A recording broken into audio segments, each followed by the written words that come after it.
Welcome to this week edition of Bets and Buds. I am Smoking Token, Jason's Hot Parlays. I got Bobby Light over here. We're in week 2 edition. Week 2 edition to the Bets and Buds. We're the Buds helping you place some bets. Thank you again for tuning in with us, everybody. We enjoyed your time with us last week. We're ready to do this again. We actually have some content we're going to give to you here. We're going to do a little small recap of what we did last week before we get into this week's action. Doing a little early action here to see where we're going. Well, the early lines, and we'll do a little recap earlier on to give us our nice parlays. How'd you do last week, Bobby? I had a middling week as far as the over/under goes. That was pretty bad, but everything else I was decent on. Yeah, I was about 500. I'll take 500 for week 1. Yeah, week 1's tough.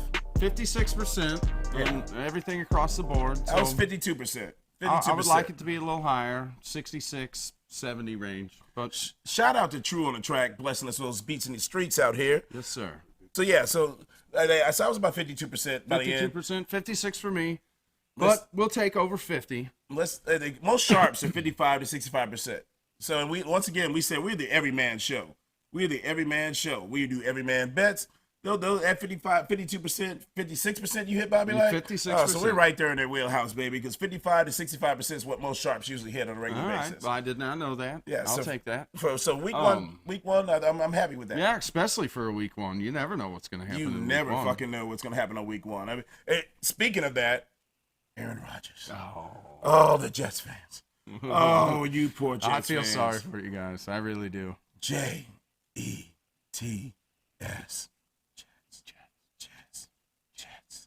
Oh, you poor guys. It's sad. Yeah, because when you saw him run out with that flag, the excitement. It was exhilarating. They thought that they had a chance to believe. Yes. They had a chance to believe. And 4 plays in, he goes out. Oh, man. If you look at the replay, it makes you sick to your stomach. At least it did to me. Oh, it was ugly. It was ugly because just, as a 39-year-old quarterback, or a 39-year-old player in general. When that happens, because that's a brutal rehab. Your career's probably over, right? Brutal rehab, but the thing is with Aaron Rodgers, it's Aaron Rodgers. And the biggest thing with Aaron Rodgers, he has no family, no kids, and he felt reborn again with the Jets. So that might be enough motivation just for him bring it back, roll it back just to push him through that rehab to say, you know what, fuck it, I'm gonna go through one more time. How old was Marino when he blew his Achilles out? Because he was never the same. You know what? But Marino never moved anyway. Well, no. When he blew his Achilles, he could barely walk. But he could barely run before he blew his Achilles. That didn't really matter for Dan Marino. As long as that arm worked for Dan, he could plant on that bitch. He was good. He was good to sling it. But guess what? I still hit all 3 of those bets in that game last night. I still hit all 3. I got the money and the Jets covering. That was it. That's all I got. Yeah, because pretty much if you're going to get the money line, you're going to get the Jets to cover because the Jets were the 2.5 point underdogs. So, but then I picked the under, and so that still hit over under. Yeah. Only 6 out of 10 on the over under for me this week. I was 9 under 7. 9 under 7 was my saving grace. I was 500 in both the money line and the spread. Money line and spread. So getting into this week, let's go ahead and dive right into this here and get this action going because we're going to have to do a little bit of revision because this is early into the week. Vikings and the Eagles, that's a Thursday night action this week. That's the first Amazon show this week. The Thursday night action is going to be the Vikings and Eagles. It's the first Amazon show? First Amazon show because last week was on Sunday night, Football Sunday in America on NBC. So Thursday night action is going to be the Vikings and the Eagles. So what do you lean on that, Bobby? Right now, I'm leaning the Vikings to cover. The Eagles to win, and I like the under in that game.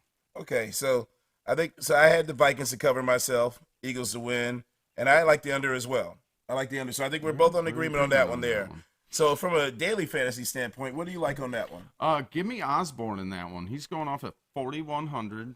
KJ Osborne? KJ Osborne. 4,100. 4,100. You know what he's due? He's good for a touchdown every 3 or 4 games. What's nice about the season actually starting is we actually have some actual NFL film to be able to compare it to because I got to watch that game and see that. He got a couple of targets, 3 targets. He had many targets. He was missed a lot because he was covered a lot in that game. But I can see him, this is one of those games that he would probably possibly break out because the attention is going to be on Justin Jefferson. It's going to be on Jordan Addison because Jordan Addison looked good last week. Yes, he did. Jordan Addison looked really, really good. But as far as your money play goes right there, 4,100 for Osborne. So for me, the one that I went with was DeAndre Swift. 4,800 for DeAndre Smith. Swift. I didn't really think the run defense for the Vikings looked very good at all last week when they played the Bucs. They had very pedestrian running backs, and the Bucs still ran the ball fairly well. They did. But DeAndre Swift did not get a lot of touches last week. Yeah, he didn't. But for $4,800, I'd give him a shot because again, week 2, you never know what's going to happen in week 2. True. Never know what's going to happen in week 2. Again, that seems to be where we're going to both stand on that. I think we both had the spread, money line, and over under about exactly the same on that one. As it stands right now, $100 bet, $553. $553. If we hit that across the board, nice. I like that. $553. I like that. And once again, the spread right now is 7. We could possibly see that change. We still got injury reports that have to come out, but we like to get that information out early to the people. Again, this is the every man show, so we want to be. This is all for the people that we're doing here. This is going to fluctuate by the time we hit Sunday. All right. So next game we got here. This will be a nice little tricky, dicey little affair here. Yeah, I don't know about this one. The Packers and Falcons. It's in Atlanta. Falcons look good overall. Like their running game. I like their running game a lot.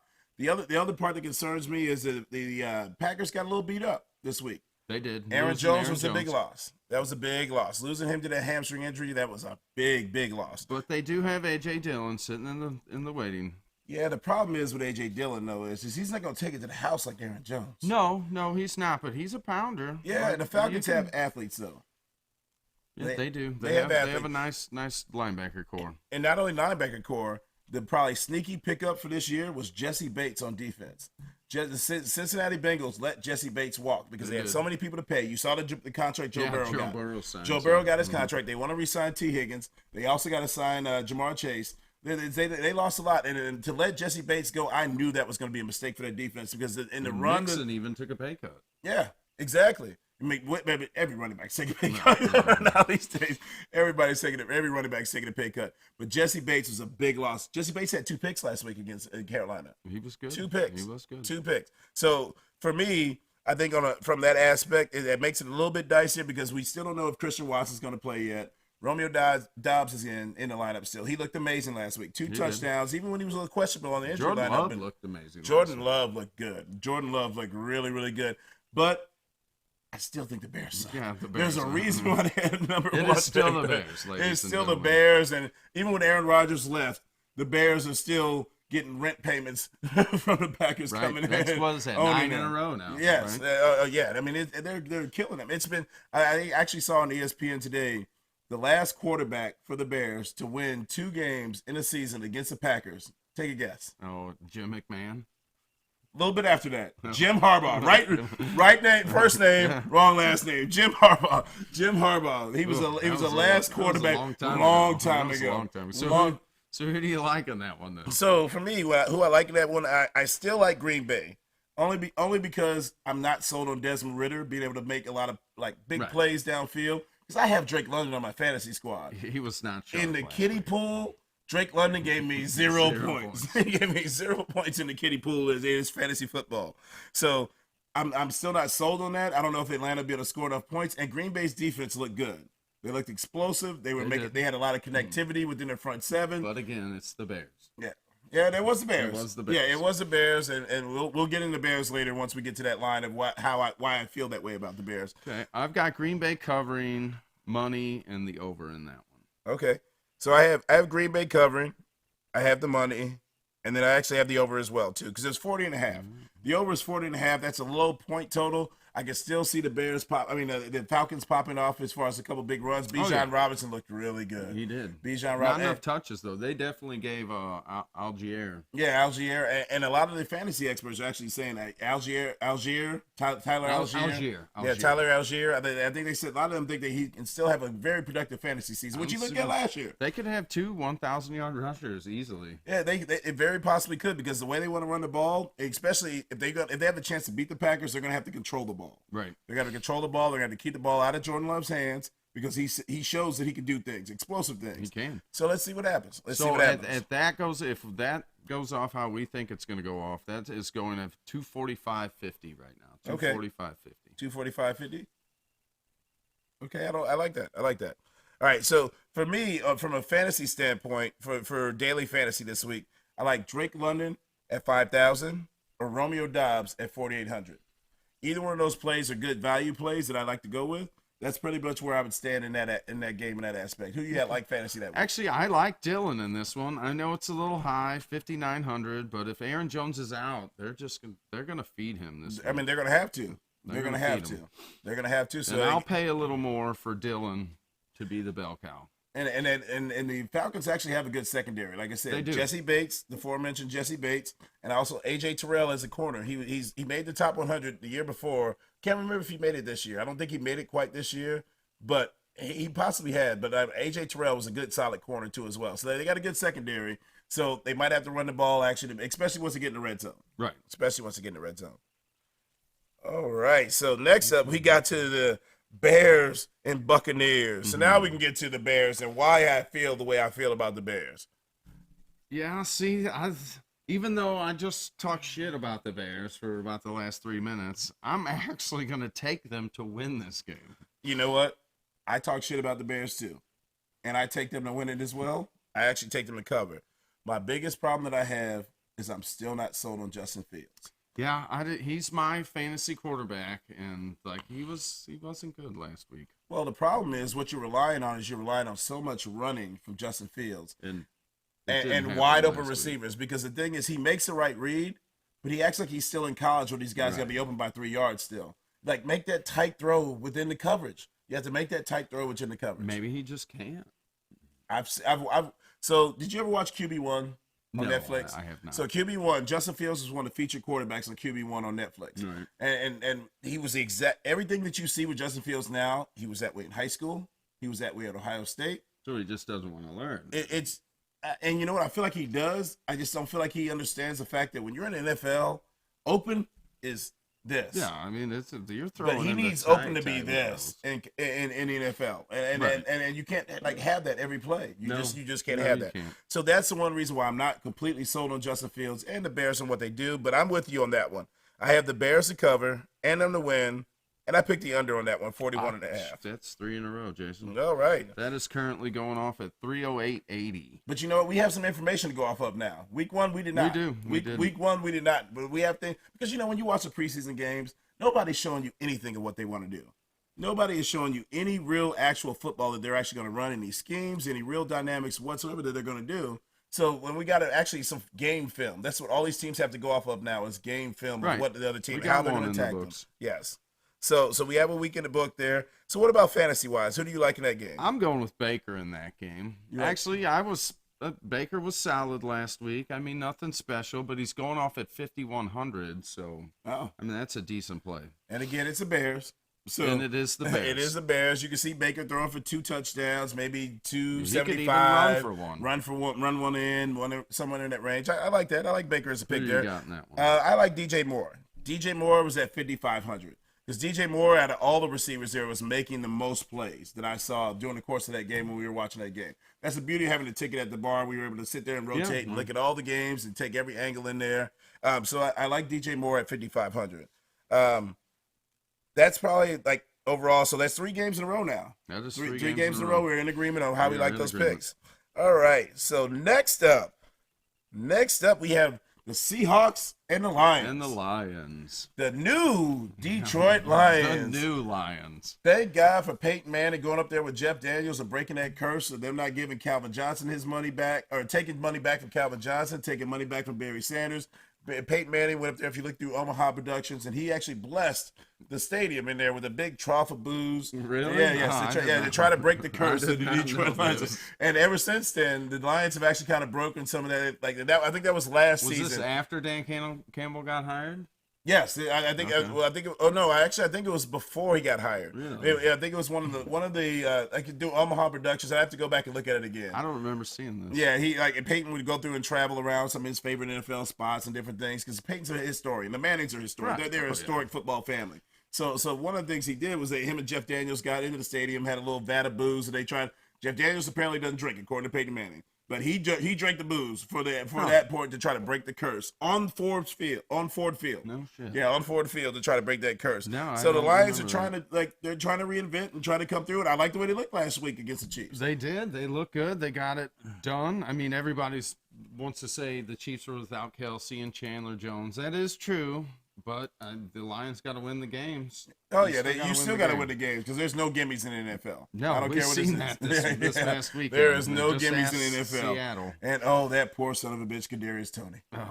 Oh, man. Like, so back in the day when I was in high school, we used to have people that couldn't drop the ball, and they would call them drop-ems. That was a nickname. We call them drop-ems. I'm not gonna put the name out of the guy that we call drop-ems, but there's people we call drop-ems. Could he be watching now? Oh yeah, hopefully so. Hopefully so. Don't forget to like and subscribe. If you like that content, make sure you like and subscribe. If you like this content, we'll get more of that. We'll get more of that out there for you. Okay, so who you got? So for me, you know what? The Seahawks laid an egg against the Rams. They did. I still have never heard that in my life, but the microphone picked up a soundbite of Aaron Donald coming through the hole and Geno Smith saying, "Oh my God." Oh my God. In the middle of a pass, he said, "Oh my God." Aaron Donald is still the monster. He is a monster. He's still the reason why he gets paid $30 million a year as a defensive tackle. He's the most disruptive force that has been seen in the middle of the field. So as far as from that aspect, I like the Seahawks. Detroit don't have one of those boys. Like Hutchinson, I guess he could get there one day, but he's not quite there yet. Right, but that's why. I still feel like the Seahawks can cover.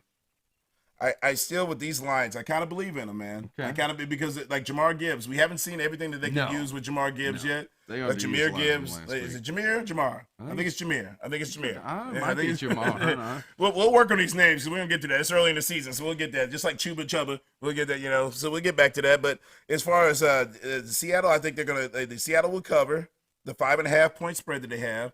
I feel like the Lions will win. It's in Detroit.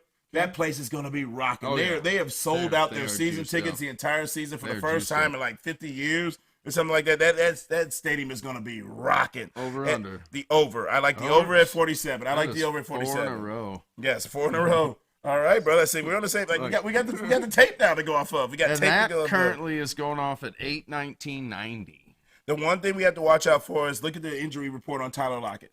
Tyler Lockett went out with a concussion. He came back in the game, but he went out with a concussion last week, so you just got to keep an eye on that one there. They might be missing weapons there. But what do you like in the fantasy aspect? I like Disley in that game. You like Disley? He's 2,800. You know what? I can't hate on Disley. Anytime I've ever used Disley in fantasy whatsoever, he's always fucked me. Every single time.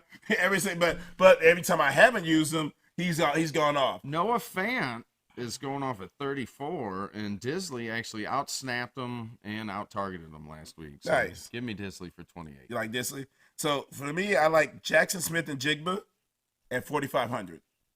I think that'd be his little breakout game. He had that wrist surgery. He got into week 1. He played. Didn't do a whole lot because the Rams kind of beat them the hell up after things got going. I mean, they really beat them the hell up. But I don't know if Detroit will have the same, like we talked about. I don't know if they'll have that same capability to do so. He got 5 looks in that game. Yeah. So they were throwing to him. Yeah, so I see him. He was at 4,500 for daily fantasy. The other one I liked also, too, I had to throw an extra pick on that one, was David Montgomery at 5,000. Oh, okay. David Montgomery at 5,000. No, he had a decent game. He had a decent, solid game with no Chris Jones. So I think that was a good, solid pick on that aspect. So we got the Raiders and Bills. Now, so this is an early week spread. This early week spread right here. This is one of those, like, you're just coming off what you seen last night from the Bills, and, like, I don't agree with this spread at all. Well, I kind of do, but I kind of don't. Like, I'm always big. Anything over 7 is like a little too much for me because when I remember being a kid watching a spread line in the NFL, but that was when it was 3 yards in a cloud of dust. And so now with the open offenses and everything like that, the spreads have gotten a little bit bigger. But for me, 9.5 is steep. This is a big one. 9.5 is steep. That is very, very, very, very steep. Give me the Raiders on that one. Yeah. I'm with you on that one. I picked the Raiders to cover 9.5. So we'll see what that is in the end of the week. So as we do a revived episode, remember, like and subscribe because we're going to do a revived episode because we're going to have to make sure that we get our Bobby Light, Red Light specials, the Smoking Token Hot Parlays, when all those little extra parlay prop bets get rolled out here. But I like 9.5 for the Raiders to cover as well.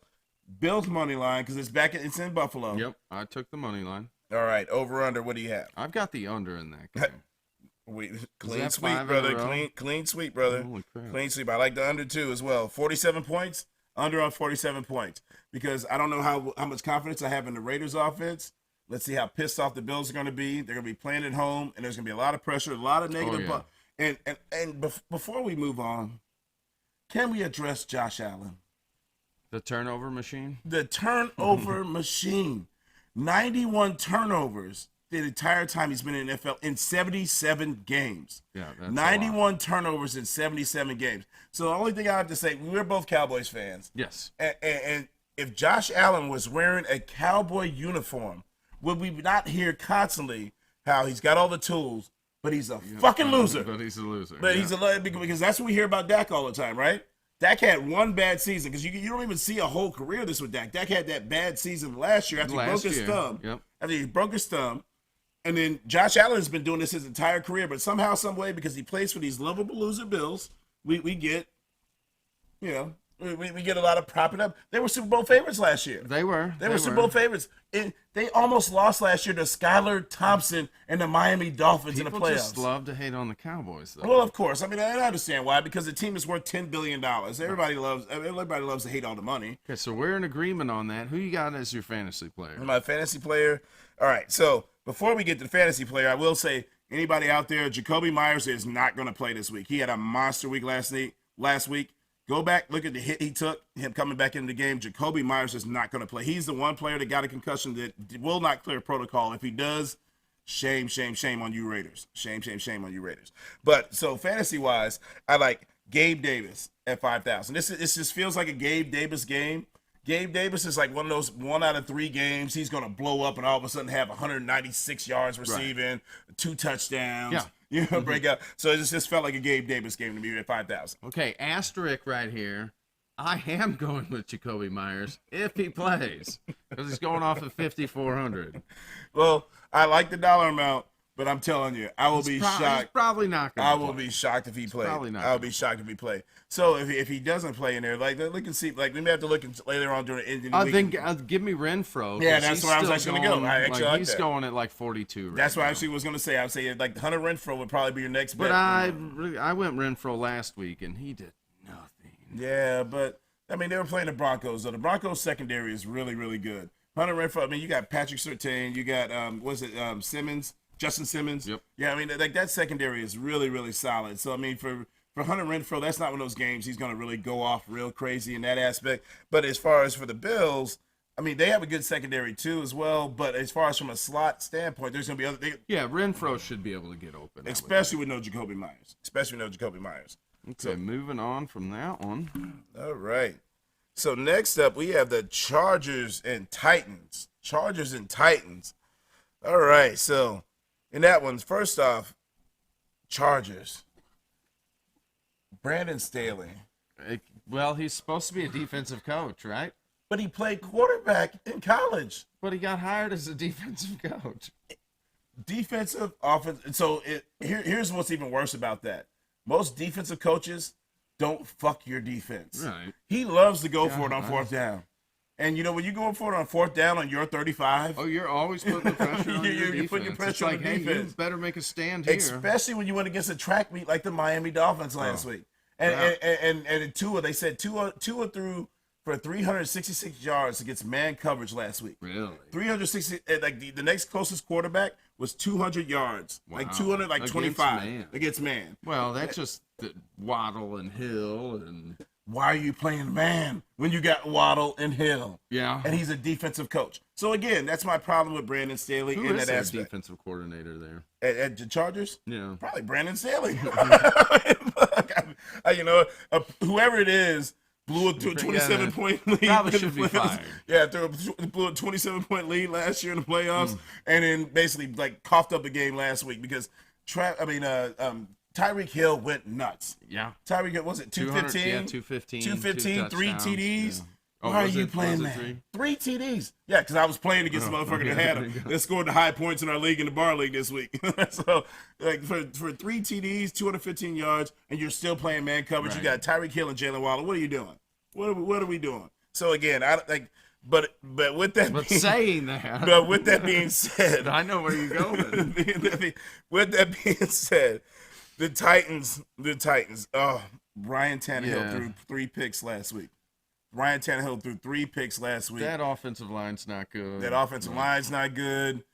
Unless Derrick Henry somehow, some way has a 200-yard game or something that way. They're probably not going to win. I had to go Chargers. Chargers are 3-point favorites. I had to go Chargers, money line, of course. The over-under was 45. The Chargers were part of a game last week that scored 70 points combined. Right. So 45 points, I kind of take the over. Okay. I got to take the over. We're actually in a disagreement on this one. Okay, first one. So first one. The under on that one. I'm going under on that. Under on that one? Okay. I think the Chargers will put up points. I just don't think Tennessee will. Well, but again, you still what I look at with the Chargers. I know you want to say the defense is really bad. They got it. Like, surely it's got to be better. And Tennessee doesn't have the track stars that Miami does. No, Tennessee doesn't have the track stars. And again, but you never know. It's in Tennessee. Mike Vrabel is an excellent coach. He is. Mike Vrabel he will get those boys up and ready to play, especially losing a tight game the way they did last week against New Orleans in New Orleans. So with them being in Tennessee at home, he's going to get those boys ready to play because Mike Vrabel is a dog from fucking Ohio that doesn't give a shit about anything. And watch Mike Vrabel. He'll screw up your bet, too, because he kicked that late field goal against the Saints to keep the Saints from covering. Because that was a cover, and that was almost a clean sweep. I had to go back in that game because I thought I had swept all three of those. In that one, I said, damn. Late field goal I didn't cover. Late field goal I didn't cover. Because otherwise, I would have hit all three. I would have had 3 games I would have covered, hit all three as far as spread, money line, over-under. Actually, that would have been 4. I'm sorry. I had 3 games, but that would have been 4 that I would have hit the spread, money line, over-under. Who are you liking for fantasy in that one? Fantasy-wise, also keep in mind, too, from an injury standpoint, before we go to fantasy, Mike Williams. Mike Williams went out. He went out for concussion. He's also a very injury-prone player. Had back issues last year. Very explosive player, awesome receiver, deep threat like none other. Just hurt all the time. But yeah, so he went out with a concussion, but he did come back into that game. So we'll see. I mean, as far as just kind of keep an eye on that later on in the week. But from a fantasy standpoint, I like Joshua Kelly at 5,000 because another injury impacting that game is Austin Eckler. Austin Eckler, I can't remember, was it a knee or an ankle? I have to go back and look again and see what it was, but it was a knee or ankle that Austin Eckler, he's questionable. Still possible. It's still early in the week, so he still could possibly play in that game, but he might be limited in his action. Joshua Kelly looked good in several responses last week. Excellent game last week. It's so weird the way they use Austin Eckler. You get inside the 20s, give it to Eckler. Give it to Eckler. but between the 20s, for whatever reason, in the alumni section, where they call both stadiums the alumni section, he doesn't run there. Yeah, because if you look at like most college stadiums. Like when you go to college games, the alumni section is between the 20s. Right. Student sections are in the end zones. Alumni sections is between the 20s. In the alumni section, Austin Eckler disappears a lot.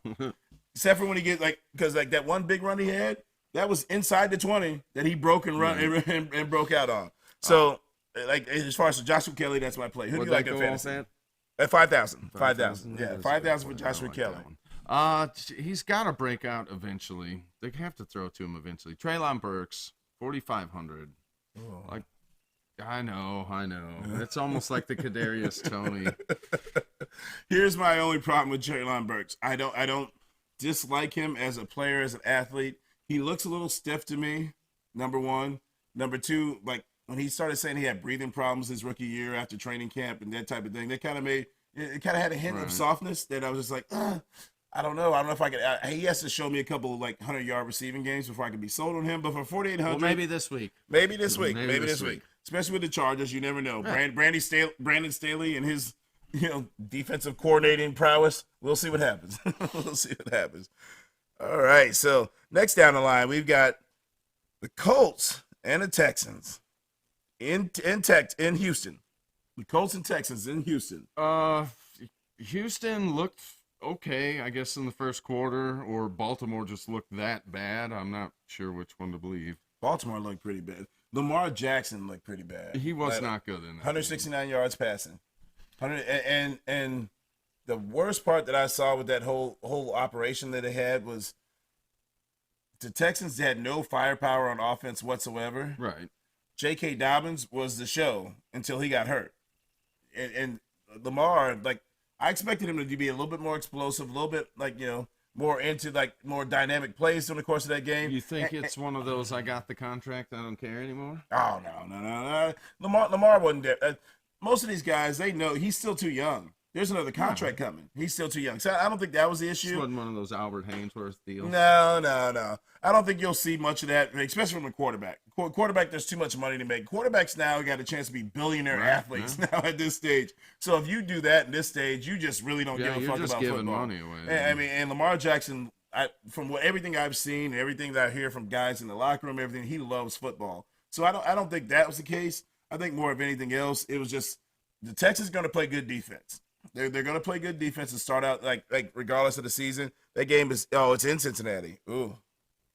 Oh no, I'm sorry. Now that we're talking about the Texas game. Yeah. So no, but that game was in it was in Baltimore. In Houston. No, but the game against it was in Baltimore. It was in Baltimore. But again, Lamar missed the last 5-6 weeks and didn't play a lot in the preseason.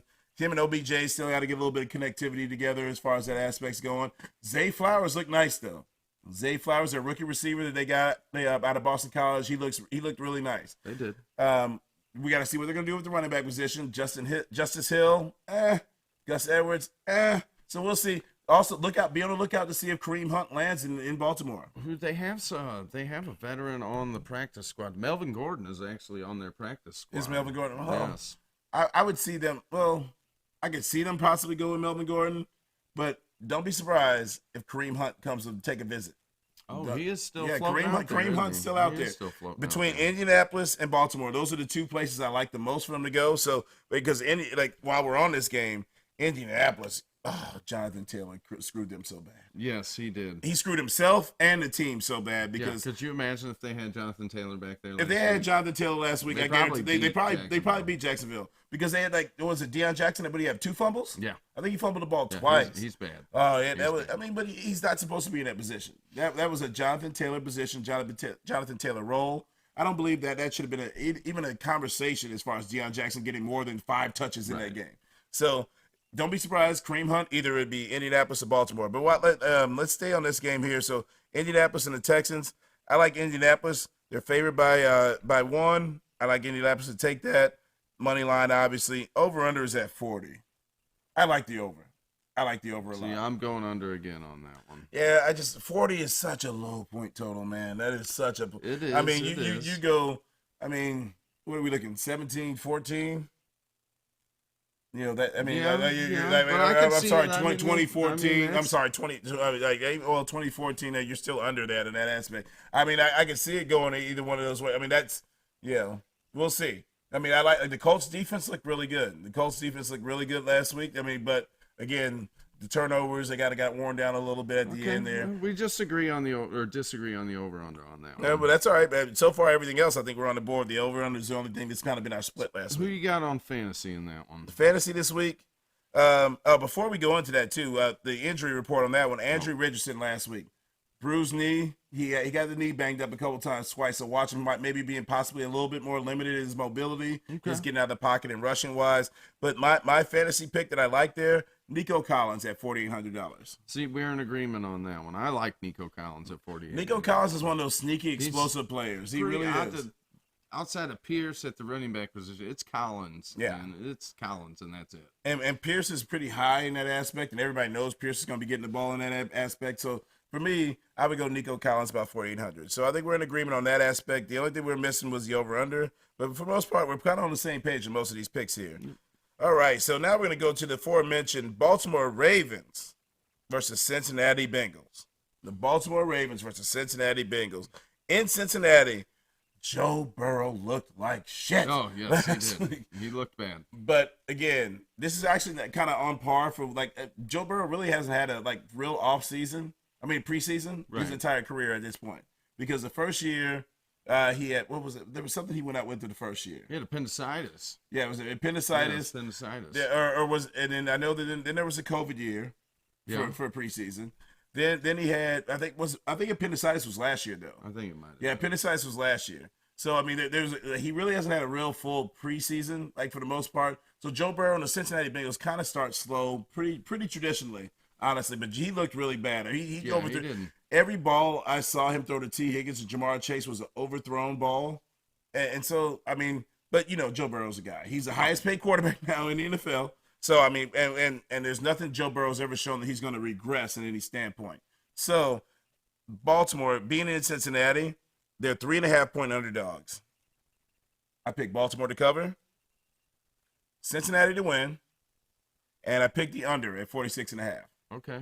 We're in agreement except on the money. I've got Baltimore winning that. You got that winning outright? I've got Baltimore winning that one. I just only see them out of act of desperation, with it being in Cincinnati, Joe Burrow being a dog, and I can guarantee you did you see Jamar Chase's statement afterwards? That we got beat by L's? Yeah, because he called them L's before the game, and we got beat by L's. That whole team's going to be pissed off and a little nasty. I could see myself flip-flopping on that game.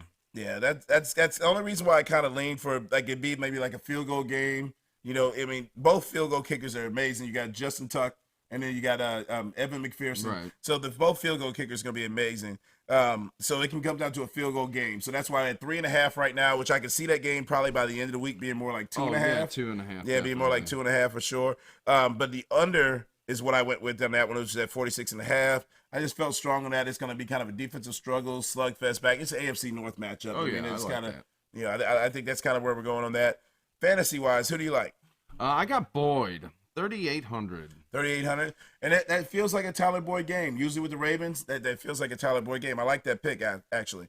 For me, I feel like OBJ didn't really do a whole lot. I feel like 4,700. OBJ. That feels like a perfect prime spot for him to break out and have that. OBJ is kind of where I went on that game there. So that kind of covers Baltimore and Cincinnati. So that kind of so we're still in a 1 o'clock slate here. A lot of that's the one part that also pisses me off too.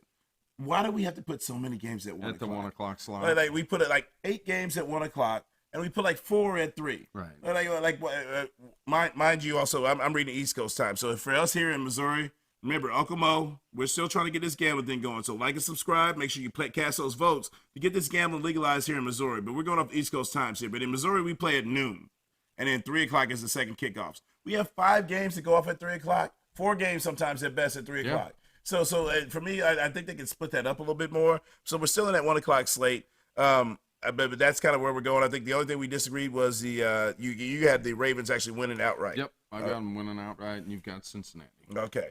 All right, so next up we got the Chiefs and the Jaguars. Chiefs and the Jaguars.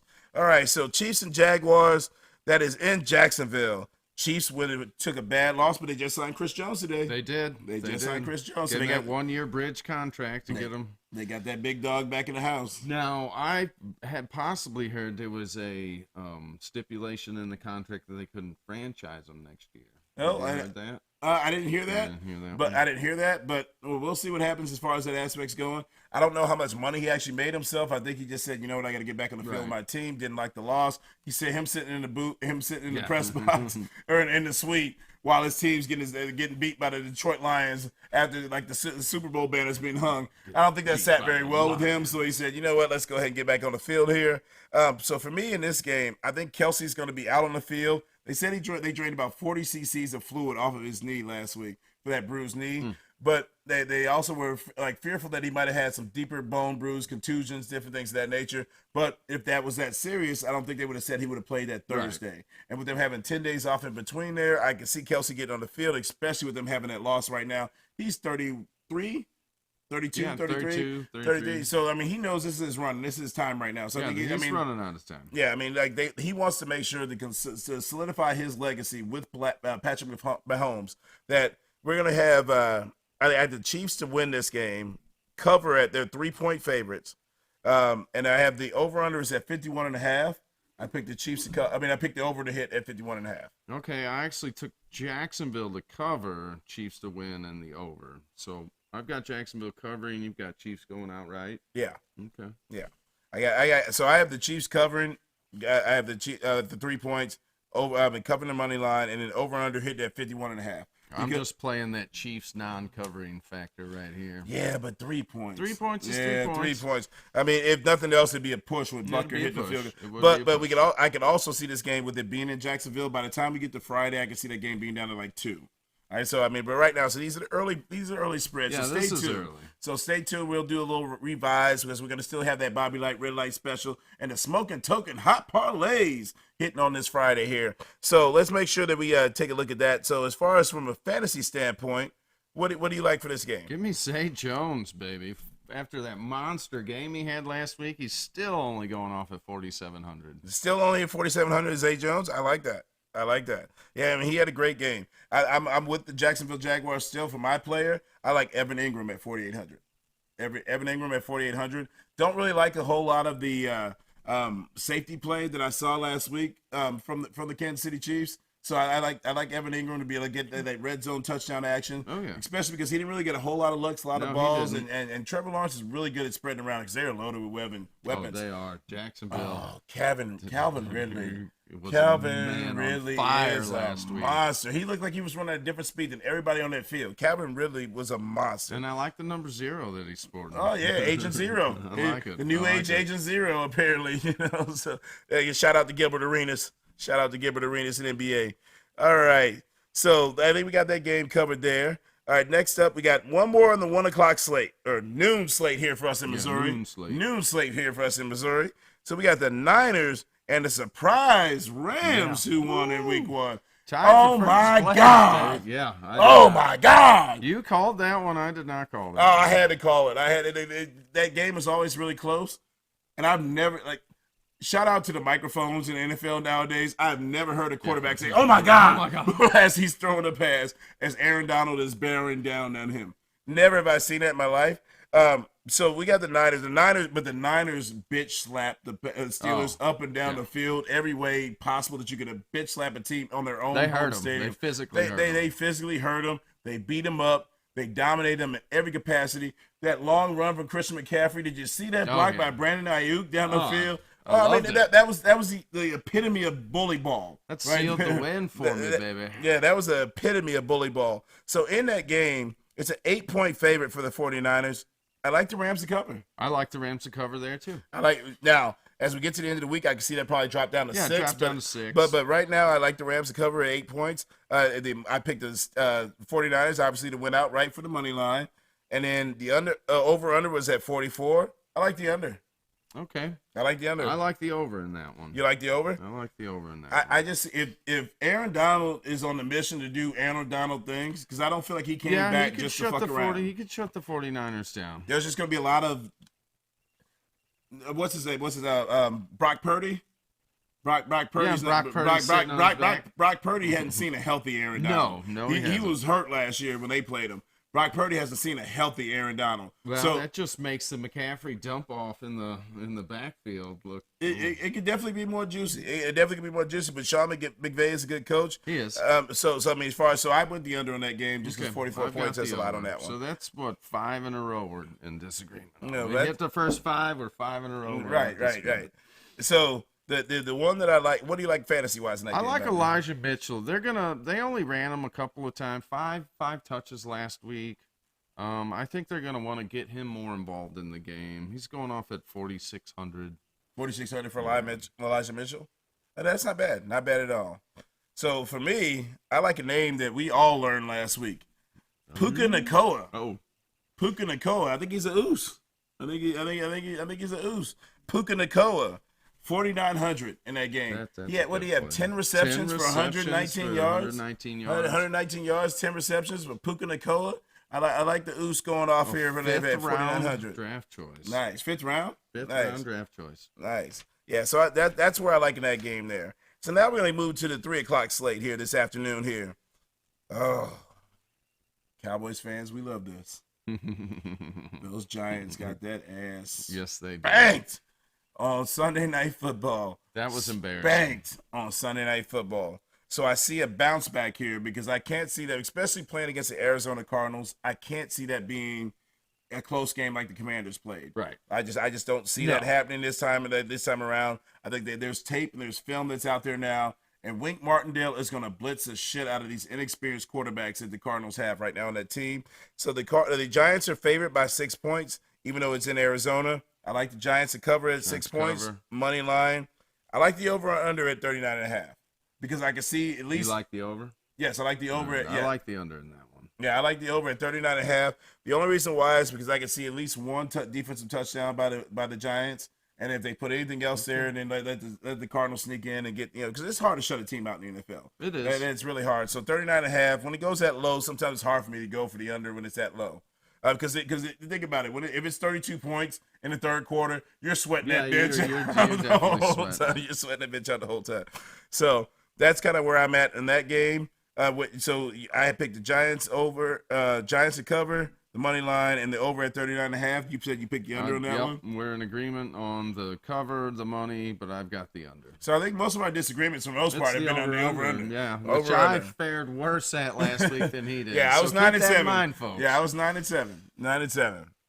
So, so as far as from the fantasy standpoint, who do you like there? Give me Zach Ertz. You like Zach Ertz? 3,500 right there. You like Zach Ertz? I like Zach Ertz. He was one of my picks there. For me, my high dollar pick that I would go if I were to go one high dollar pick be Saquon Barkley at 8,000.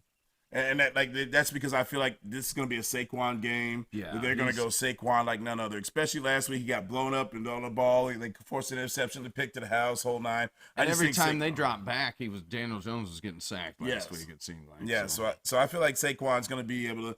I want to see the help on Andrew Thomas because Andrew Thomas went out early in that game. Their left tackle went out early in that game. So let's see what happens there on that end too as well. All right, so next game we have those lowly Jets. Yeah. Those lowly Jets. Oh, you know what? Sorry, New York. Sorry, Jets fans. You are the most cursed team in football. I used to think it was the Browns, but after watching Vinny Testaverde having that issue happen in '99, Aaron Rodgers 4 plays in this season after carrying the flag, the celebration. You Jets fan. It's heartbreaking.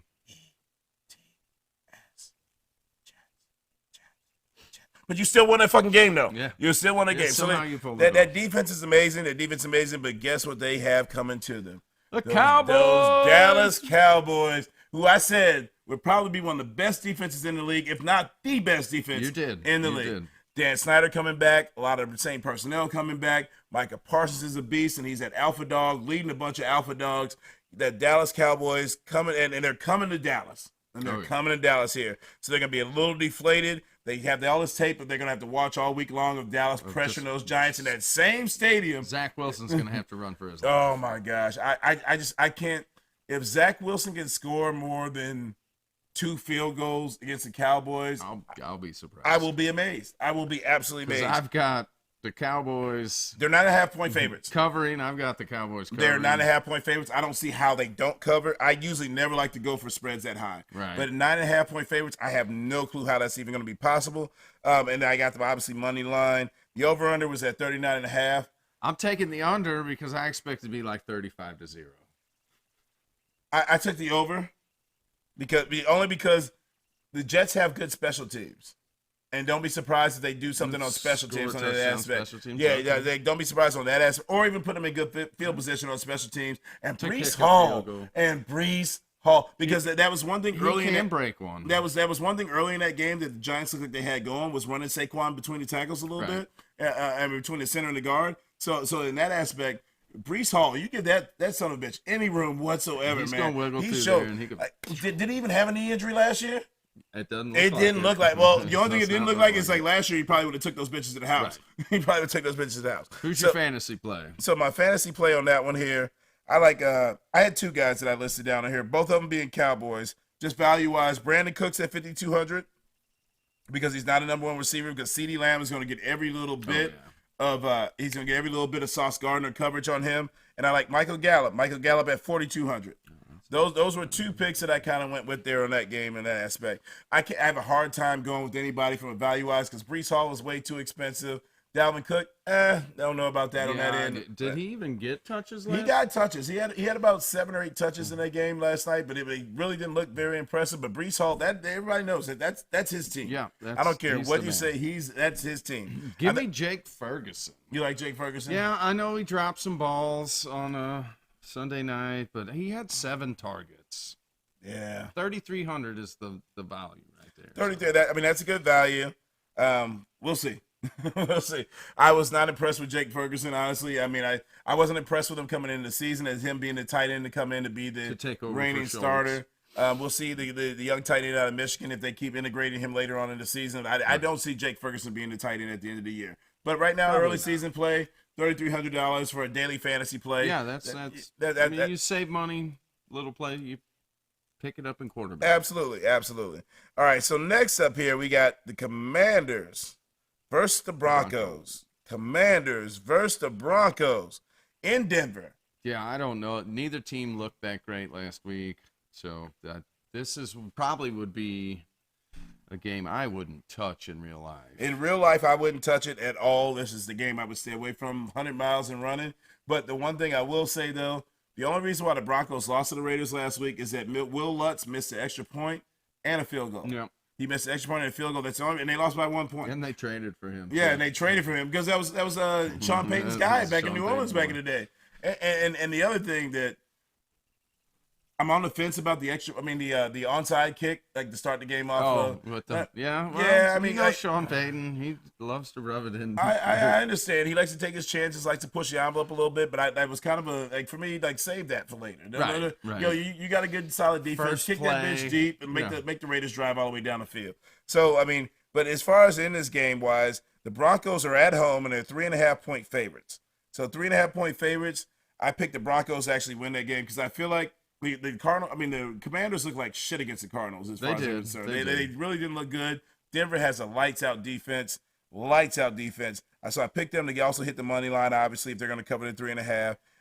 Over-under was at 39.5. I like the under on that game. Okay, we're in total this. Well, this is one of those games that I said I wouldn't touch. So yeah. This would actually sit as my red light special right now because the way I've got it going off is Washington covering, Broncos winning, the over for $1,430.19. So you got Washington to win. Yeah. No, Washington covers, Broncos win. Oh, okay. Well, and I can see that's actually not a bad play, especially right now if we're getting at 3.5. That's 1,400. Yeah, especially right now because I can see that game probably by Friday being at 3. So right now where it's standing right now, I like that. And you had the over? Yep, I got the over. See, defensively wise, I don't know if either team offensive. Russell looked better than he did last year. He definitely looked better than he did last year, but we'll see.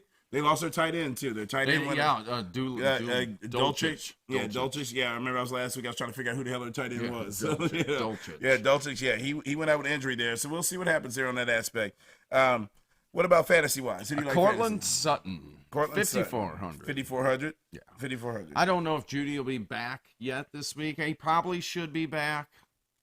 Which could eat into Sutton's, targets. But if Judy is out, give me Sutton.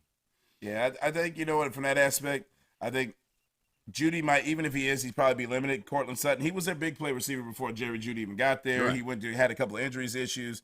But for me, who I like is Terry McLaurin at 5,700. Only because Scary Terry at 5,700. I like Scary Terry at 5,700. Even though he's probably going to have Patrick Surtain Jr., who's probably one of the best cover corners in the league, on him majority of that game.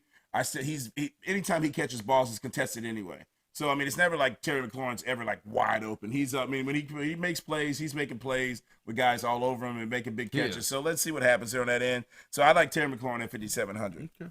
All right. So we might have a Bobby Red Light special there on that game. All right. So next up, we're getting close to the end of the slate here. So we got the Sunday night game. Oh no, that's not the Sunday night game. We got one more. Yeah, we got one more 3 o'clock. So we got the Dolphins Patriots, which was the game of the week last week. The Dolphins and Chargers. What a freaking game that was! Hell of a game. One hell of a game that was. I like the Dolphins and the Dolphins in this game against the Patriots. It's in New England. The Patriots actually played a good game against Philadelphia last week. If they don't throw them 2 picks early, they probably might come away with the win in that game because Philly didn't look that great. Or if that rookie was it a rookie receiver? What was the receiver's name? I can't remember the receiver's name. If he even got that second foot down. Oh yeah. On that fourth down, if he got that second foot down. It is the rookie, and I am blanking on. Yeah, I'm blanking on his name right now. But if he had got that second foot down, the Eagles might have been in trouble because they didn't really look that impressive. They didn't look offensively. They did not look that impressive. The Patriots played pretty good defense, and one of their touchdowns was by a big play Slay. Right.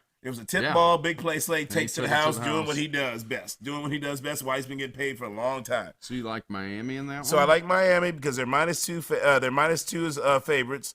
I like the money line, and the over/under was at 46.5. Until you show me that Miami's not going to score, I got to take them on the over at 46 Okay, and a I half. like it. We're in agreement on that one. Okay, so we're back in business, baby. We're back That in one business. goes off at 233.70 across that line. Yeah, so that's one of those kind of feels like a safe pick as far as where you're going to go. But again, this is week 2, so we still don't know who is who and what is what yet. Who's the pretenders and who are the contenders. Give me Kendrick Bourne as far as fantasy in that one, 4,300. All right, so next up, I got, for me, who I like is River Craycraft. River Craycraft at 3,100. When he scored that touchdown last week, I said, who the fuck is this dude? But then he kept making plays all game, so it wasn't like a spot like give me touchdown. So it was like, who's this guy? So that's who I like on that end there. All right, so next up, let's go ahead. We're going to get into the Sunday night slate. The Sunday night slate. These are going to be some interesting matchups for Sunday night. I wonder how they pick these games to go off on the ticker here. So I like the Saints and the Panthers. We got Saints and Panthers. So the Saints, they won a tight one last week with Tennessee. Let's see what happens. Derek Carr didn't look too bad. They still need Evan Kamara in the lineup. But for me, with the Panthers, I still feel like with the defensively wise against a rookie quarterback, they got their 3-point favorites. I like no trouble covering. I like the Saints to cover, obviously money line, and then the under was 40.5. I like the under to be hit for 40.5. Yep, I like that. We're in agreement there. All right, so we're there. So we're finishing out the back end pretty much the way we did the first end. That goes off at 220 on that one. Okay, right there. so that's like a nice safe one there. Who do you like on fantasy there? I like Shaheed in that one. He's going off at 4,100. Is that Shaheed Rice? Yeah, Rashid Shaheed.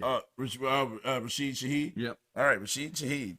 Damn, that's a tongue twister. Yeah, Rashid Shaheed, 4,100, and he had an excellent game last week. All right, so I like Michael Thomas at 5,300.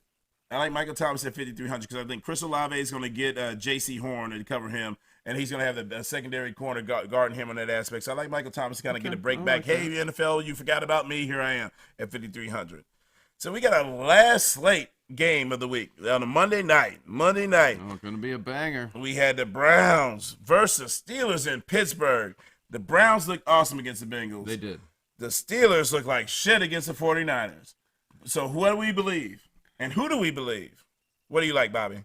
Well, the Browns defense looked pretty good against the Bengals last week. I can't believe that Pittsburgh would be that bad at home, though.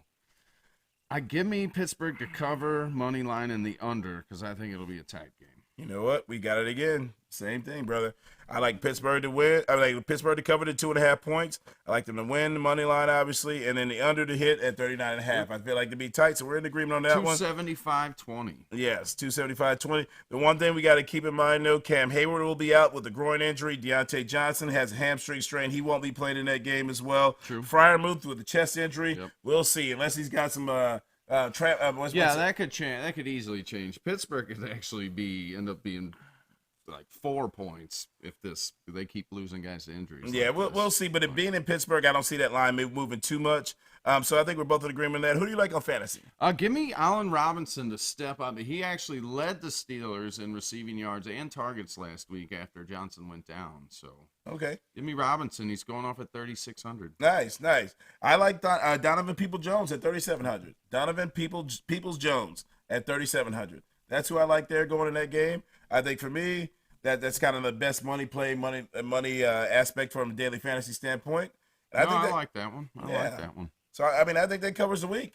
That does cover the week. I think that covers the week. So stay tuned because we're going to probably have some revised picks because these lines are going to change a little bit. We also get an updated injury report to see where everything is at.